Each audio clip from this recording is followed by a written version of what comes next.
There were $20,000 worth of processors ready to copy my consciousness into the cloud. I was going to achieve digital immortality.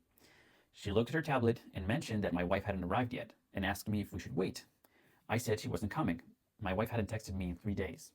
She explained that the process of creating my digital self would take 4 hours and that I might see memories playing in the wrong order or false memories with people who weren't there. Most of her clients terminated their biological body within 48 hours to avoid the existential confusion of meeting yourself. I asked what would happen if I didn't terminate my body, and she replied that in that case, there would be two versions of me, two me's.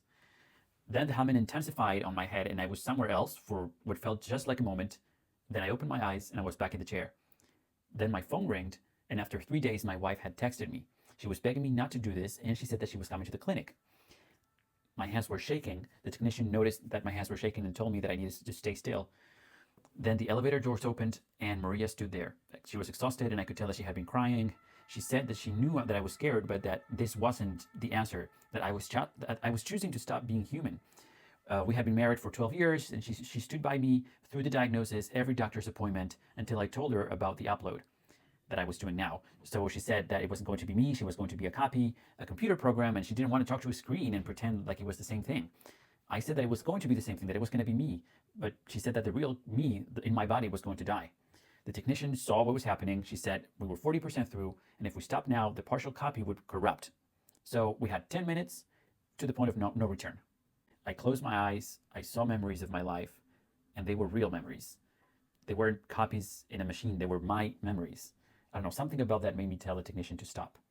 She said that if we stopped then, it would annul the forfeit, so the money that I had paid, $200,000, I wouldn't get it back if we stopped then. But I said I didn't care. I said, stop it.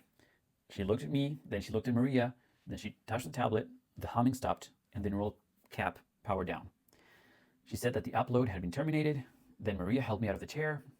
My legs were shaking, but she was holding me, and it felt real in that moment. When we were in the elevator, she asked me if I had 18 months. I said, more or less. And then she said, well, we have 18 months to do what you want to do with them. I said, I want to sit on a couch. I want to watch bad movies, argue about dinner, just do normal things. She leaned her head on my shoulder and she said that sounded perfect.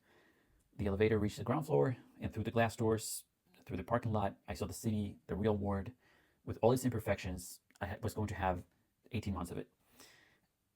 Maria held her hand against mine and asked me if I was ready. I said I was, and we walked out together and left behind us a 42% copy of my consciousness that was dissolving into nothing. No backup. I wasn't going to be immortal. It was just going to be the original me that was dying